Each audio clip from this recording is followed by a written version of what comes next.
നമുക്കിനി മധ്യ കേരളത്തിലെ സാഹചര്യം പരിശോധിക്കാം. അവിടെ നിന്നും ജിജീഷ് കരുണാകരൻ എറണാകുളത്തു നിന്നും ചേരുന്നുണ്ട്. ജിജീഷ്, മധ്യ കേരളത്തിലെ ഒരു നിലവിലെ സ്ഥിതി എങ്ങനെയാണ്? അതിശക്തമായ മഴ തന്നെയാണോ ഇപ്പോഴും പെയ്തിറങ്ങിക്കൊണ്ടിരിക്കുന്നത്?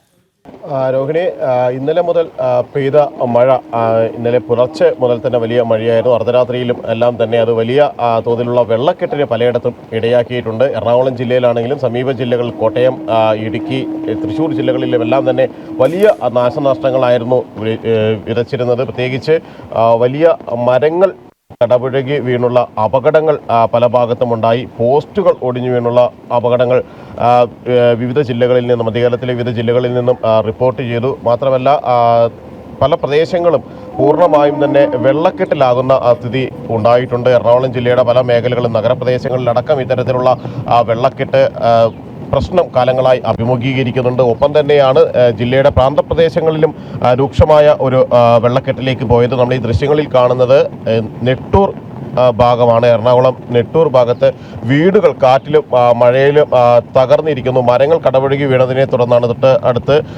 റെയിൽപാത നിർമ്മാണം നടക്കുന്നുണ്ട്. ആ പാത നിർമ്മാണവുമായി ബന്ധപ്പെട്ട് അവിടെ എടുത്ത ചില നിർമ്മാണ പ്രശ്നങ്ങളാണ് ഇതിന് കാരണമായി ചൂണ്ടിക്കാണിക്കപ്പെടുകയും ചെയ്യുന്നത്. ഇപ്പോൾ ഇവിടെ നെട്ടൂരിൽ കൗൺസിലർ അടക്കമുള്ള ആളുകൾ ഇക്കാര്യത്തിൽ ഇവിടെ നമ്മളോടൊപ്പമുണ്ട്. ഈ വെള്ളക്കെട്ട് ഉൾപ്പെടെയുള്ള പ്രശ്നങ്ങൾ അഭിമുഖീകരിക്കുന്ന ആളുകളാണ്. കൗൺസിലർ സഞ്ജയ് കുമാർ തന്നെ ഇക്കാര്യത്തിൽ സംസാരിക്കും. എങ്ങനെയാണ് ഈ ഒരു പ്രശ്നം, ഈ ഒരു മേഖല, പ്രത്യേകിച്ച് നെട്ടൂരിൻ്റെ ഭാഗത്ത് 10-30ഓളം കുടുംബങ്ങൾ വെള്ളക്കെട്ട് ദുരിതം അനുഭവിച്ചു വരികയാണ്. എത്ര ദിവസമായി ഈ പ്രശ്നങ്ങൾ തുടങ്ങിയിട്ട്? എന്താണ് ഇങ്ങനെ ഒരു ഈ കഴിഞ്ഞ ഒരു 5-6 ദിവസമായിട്ട് നിലയ്ക്കാത്ത കാറ്റും മഴയുമാണ് ഇവിടെ അടിച്ചുകൊണ്ടിരിക്കുന്നത്. നാളിതുവരെ ചരിത്രത്തിൽ ഇല്ലാത്ത തരത്തിലുള്ളൊരു കാര്യമാണ് ഇവിടെ നടക്കുന്നത്. കുമ്പളം ഗ്രാമപഞ്ചായത്തിലും പൊതുവെ ഒരു 100 കണക്കിന് അപകടങ്ങൾ ഇതുവരെ റിപ്പോർട്ട് ചെയ്തിട്ടുണ്ട്. എൻ്റെ വാർഡിൽ മാത്രം ഈ റെയിൽവേ സ്റ്റേഷൻ്റെ പടിഞ്ഞാറ് ഭാഗത്ത് മാത്രമായിട്ട് 24ഓളം അപകടങ്ങൾ ഉണ്ടായിട്ടുണ്ട്. മതിൽ വീഴൽ, മരം വീഴൽ, പോസ്റ്റ് ഒടിഞ്ഞ് വീഴൽ. അതോടൊപ്പം തന്നെ ഇപ്പോൾ ഈ എൻ്റെ വാർഡിലാണ് ഈ വീട് ഇപ്പോൾ നിലവിൽ പൊളിഞ്ഞിരിക്കുന്നത്. മരം വീണ് പൂർണ്ണമായും വീട് നശിച്ചിരിക്കുകയാണ് ഈ കേശവൻ ചേട്ടൻ്റെ. അതുകൂടാണ്ട് തന്നെ ഇപ്പോൾ ഇവിടെ അടുത്ത സമീപപ്രദേശങ്ങളിൽ 2 ദിവസമായിട്ട് കറണ്ട് നിലവിലില്ല, കറണ്ട് വന്നിട്ടില്ല. ഇത് വളരെ നാശനഷ്ടങ്ങൾ ഉണ്ടാക്കിയിരിക്കുന്ന സംഭവമാണ്. ഇവിടുത്തെ നീരൊഴുക്ക് തടസ്സപ്പെട്ട് അടുത്തുള്ള വലിയൊരു തോട്ടിലേക്ക് പോകുന്ന വേലിയേറ്റം വേലിയിറക്കം വരുന്ന തോട്ടിലേക്കുള്ള നീരൊഴുക്ക് തടസ്സപ്പെട്ട് ഇവിടെ വെള്ളക്കെട്ട് അതിരൂക്ഷമായിരിക്കുകയാണ്. ഇപ്പോൾ നിരവധി വീടുകളിൽ വെള്ളം കയറിയിട്ടുണ്ട്. അതിനൊരു മാറ്റാൻ വേണ്ടി എല്ലാവരോടും ആവശ്യപ്പെട്ടിട്ടുണ്ട്. ഇതൊരു തുടർക്കഥയായി മാറുമോ എന്നുള്ളൊരു ആശങ്കയിലാണ് എല്ലാവരും. ഈ ദുരിതം എന്നും മാറുന്നതിനൊരു പ്രതീക്ഷയുമില്ല. അതോടൊപ്പം തന്നെ ഇത് കുമ്പളം പ്രദേശത്തെ വെക്കല്ലടിയിലും മറ്റു കാര്യങ്ങളുമായി ബന്ധപ്പെട്ട് ആവാസ വ്യവസ്ഥയ്ക്ക് തന്നെ മാറ്റം വന്നിരിക്കുകയാണ്. ഇടയ്ക്കിടയ്ക്ക് അടിക്കുന്ന ചുഴലി പോലത്തെ കാറ്റ് പിടിയുന്ന ഒരുപാട് നാശനഷ്ടങ്ങൾ ഉണ്ടാക്കുന്നുണ്ട്. അപ്പോൾ ഇത് വളരെ ആശങ്കയിലാണ് എല്ലാവരും. അപ്പോൾ ഇതിന് പരിഹാരമായിട്ട് ഇപ്പോൾ ഇന്നലെ ഈ വീടിൻ്റെ പരിഹാരമായിട്ട് എല്ലാ വില്ലേജിൽ നിന്നും എല്ലാവരും വന്ന് പരിശോധിച്ചു. റവന്യൂ ഡിപ്പാർട്ട്മെൻറ്റ് എല്ലാവരും വന്നിരുന്നു. അപ്പോൾ ഇതിന് പഞ്ചായത്തിൽ ഇപ്പോൾ വിഷയങ്ങൾ അവതരിപ്പിക്കാനായിട്ട് അജണ്ട വച്ചിട്ടുണ്ട്. ഇനി ഇതിന് ഒരു നഷ്ടപരിഹാരം ഈ കേശവൻ ചേട്ടന് കിട്ടുമെന്ന് പ്രതീക്ഷിക്കുന്നു. അതോടൊപ്പം തന്നെ മറ്റു നാശനഷ്ടങ്ങൾക്കൊന്നും കൃത്യമായ ഒന്നും ലഭ്യമാകാൻ സാധ്യതയില്ല. അപ്പോൾ ഇങ്ങനെയുള്ള ഇതിങ്ങനെ തുടർന്നുകൊണ്ടിരിക്കുകയാണ്. അപ്പോൾ എല്ലാവരും ആശങ്കയിലാണ്, ഈ ദുരിതത്തെക്കുറിച്ച് ആശങ്കയിലാണ്.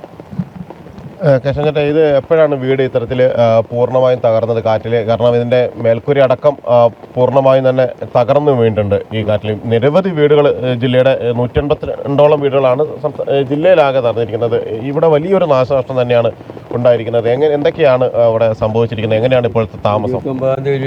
12:30 ആയപ്പോഴാണ് ഇവിടെ ഭയങ്കര ശക്തിയായ ചുഴലിക്കാറ്റ് പോലെ അടിച്ച്. ഞാനന്നേരം വരാന്തയിൽ ഇരിക്കുകയായിരുന്നു. ഉടനെ അകത്തേക്ക് കയറിയെങ്കിലും ഈ ഓടൊക്കെ മേഞ്ഞ ആ മുറിയിലേക്ക് വരണതിന് മുമ്പ് തന്നെ ഈ മരം മുറിഞ്ഞ് അവിടെ വീണ്. ഇവിടെ കടപുഴകി വീണെന്ന് പിന്നീട് കാണുന്നത്. കാരണം ഈ വീടിൻ്റെ പടിഞ്ഞാറ് വശം വരുമ്പോഴാണ് കടപുഴകി വീണതായിട്ട് കാണുന്നത്. ആദ്യം ഒടിഞ്ഞ് വീണായിട്ട് എനിക്ക് തോന്നിയത്. അങ്ങനെയാണ്. അങ്ങനെ സംഭവം ഉണ്ടായി. കുട്ടികൾ, മകൻ്റെ ഭാര്യയും 2 കുട്ടികളും, ചെറിയ 2 കുട്ടികളുണ്ടായിരുന്നു. അവരുടെ ദേഹത്തുമൊക്കെ ഓടിൻ്റെ കഷങ്ങളൊക്കെ വീണ് പരിക്കൊക്കെ പറ്റിയിട്ടുണ്ട്. പരിക്കേറ്റുന്ന സാഹചര്യം പോലും ഉണ്ടായി. പരിക്കേറ്റ സാഹചര്യം ഉണ്ട്. അവരിപ്പോൾ വീട്ടിലേക്ക് പോയിരിക്കുകയാണ്.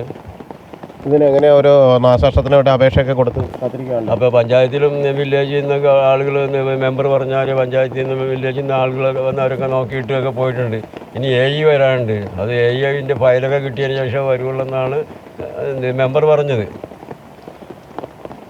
പിന്നെ ഇവിടെ ഈ മെമ്പർ എല്ലാവരും പറഞ്ഞു. കാരണം ഈ ഏരിയയിൽ ഈ റെയിൽവേയുടെ ഇതാണ് അവരുടെ ഒരു പെരുമാറ്റച്ചട്ടം മൂലമാണ് നമ്മൾക്ക് ഇത് കൂടുതലായിട്ട് ഇത് ഇങ്ങനെ സംഭവിച്ചത്. വീട്ടിൽ വെള്ളം കയറുന്ന ഒരു സാഹചര്യം, വീട്ടിലൊക്കെ വെള്ളം കയറിയിട്ടില്ലേ? വീട്ടിൽ വെള്ളം കയറുന്നുണ്ട്, ഇന്ന് വരെ ഉണ്ടായിട്ടില്ല. ഇപ്പോൾ ഈ 29-ാം തീയതി 28-ാം തീയതി തുടങ്ങിയാണ് വെള്ളം കയറാം. കാരണം ഈ ഇത്രയും കാലത്തിനുള്ളിൽ വെള്ളം ഉണ്ടായിട്ടില്ല. ഈ സംഭവിച്ചതെന്ന് വെച്ചാൽ റെയിൽവേ എടുത്ത് ഇപ്പോൾ കുമ്പളത്ത് 3 തോടുണ്ട്, മെയിൻ തോടുകൾ: വെണ്ടാടത്തോട്, കരുത്തോട്, മുട്ടുക്കത്തോട്.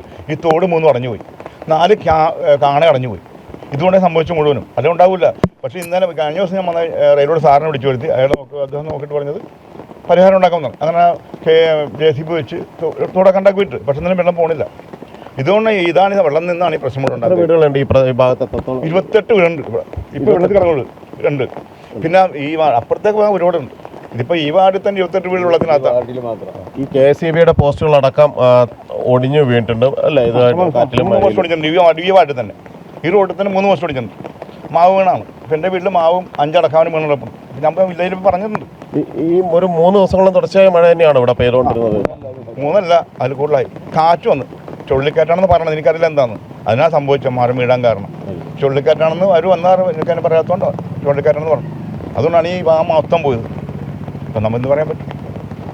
അതുകൊണ്ട് വലിയ തോതിലുള്ള ഒരു നാശനഷ്ടങ്ങൾ തന്നെയാണ് ഈ ഭാഗങ്ങളിലെല്ലാം തന്നെ ഉണ്ടായത്. ഈ വീടിൻ്റെ ദൃശ്യങ്ങൾ നമ്മൾ കണ്ടു. തൊട്ടപ്പുറത്ത് പോസ്റ്റുകളെല്ലാം തന്നെ ഒടിഞ്ഞ് വീണ് കിടക്കുന്ന ഒരു സ്ഥിതിയാണുള്ളത്. ഈ വീടിൻ്റെ ഭാഗങ്ങൾ, മേൽക്കൂരയടക്കം തകർന്നു പോയിരിക്കുന്നു. ആൾതാമസം ഉണ്ടായിരുന്ന കുടുംബം താമസിച്ചിരുന്ന വീടാണ്. അവിടെ കുട്ടികളടക്കം വലിയ പരിക്കുകൾ ഏൽക്കാതെ രക്ഷപ്പെട്ടത് ഭാഗ്യം കൊണ്ട് മാത്രമാണ്. ഇത്തരത്തിൽ സമാനമായ അനുഭവങ്ങളുള്ള നിരവധി സ്ഥലങ്ങളുണ്ട്. ഈ ഭാഗങ്ങളിലെല്ലാം പോസ്റ്റുകളടക്കം ഒടിഞ്ഞു കിടക്കുന്നുണ്ട്.